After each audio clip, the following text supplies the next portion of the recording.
ఈరోజు యొక్క దేవుని వాక్యము యెషయా గ్రంథము 6వ అధ్యాయము 1వ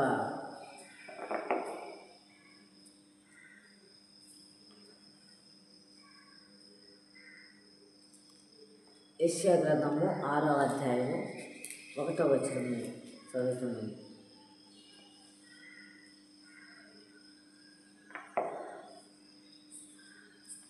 రాజైన ఉజ్జియా మృతి నొందిన సంవత్సరమున అత్యున్నతమైన సింహాసనమందు ప్రభువు ఆసీనుడై ఉండగా నేను చూచితిని. ఆయన చొక్కాయు అంచులు దేవాలయము నిండుకొని. దేవుడు తన వాక్యము దీవించుగాక. క్రీస్తునందు ప్రియ దేవుని బిడ్డలారా, దేవుని సంగమా, ఈ ఉదయకాల సమయమందు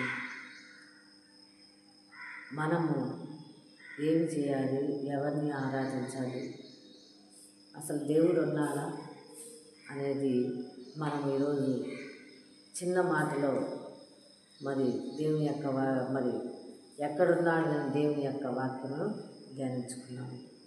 ఇక్కడ రాజైన ఉజ్జియా మృతి నొందిన సంవత్సరం అత్యున్నతమైన సింహాసనం అందు ప్రభువు ఆసీనుడై ఉండగా నేను చూచితిని అనే మాటను ఇక్కడ తెలియజేస్తూ ఉన్నారు. ఇక్కడ ప్రవక్త యెషయా ప్రవక్త ఉజ్జియా రాజు చనిపోయాడు. తర్వాత మరి యెషయాకు వచ్చినటువంటి దర్శనం ఇక్కడ కనపడతా ఉంది. మృతి పొందినటువంటి సంవత్సరం, అత్యున్నతమైనటువంటి సింహాసనం ఒకటి ఉన్నది, అది పరలోక రాజ్యములో ఉన్నది. ఆయన చెబుతా ఉన్నాడు, ఆయనకు కలిగినటువంటి దర్శనమును మరి మనకు తెలియజేస్తూ ఉన్నాడు. అత్యున్నత సింహాసనమునందు ప్రభు ఆసీనుడై ఉండగా నేను చూచితిని.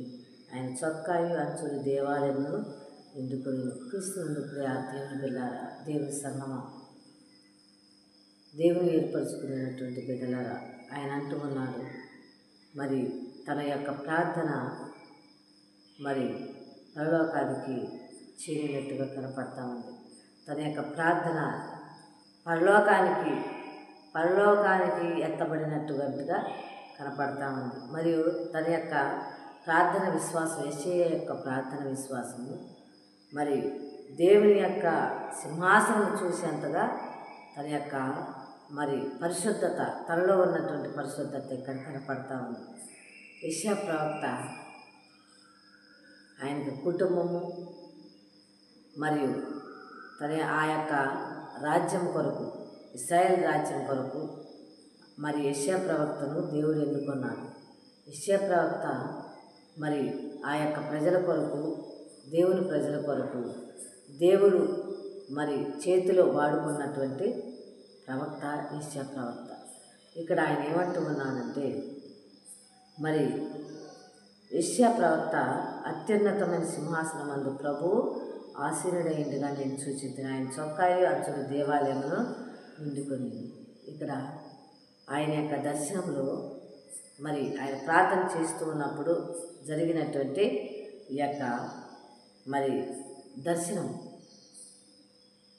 ఈరోజు ఎంతమంది మరి రాత్రి గడిచిపోయింది ప్రేమ దేవుని బిడ్డలారా, మరి నీకేదైనా దేవుని వలన, దేవుని యొక్క మరి స్పష్టత నీకు దర్శనం ద్వారా కలిగిందా? నువ్వేం చేయాలి, ఏం చేయబోతున్నావు? లేకుంటే నీ కుటుంబానికి ఏదైనా ఆశీర్వాదం వస్తూ ఉందా? లేకుంటే నీ కుటుంబానికి ఏదైనా కీడు సంభవించబోతూ ఉందా? లేకపోతే నీ సంఘానికి ఏదన్నా జరగబోతూ ఉందా అనేది నువ్వు ఎప్పుడైనా కూడా మరి నీకు దేవుని యొక్క దర్శనం కలిగి ఉన్నావా? నువ్వు ఇక్కడ మరి రాత్రి గడిచిపోయింది, కానీ ఆ రాత్రి సమయం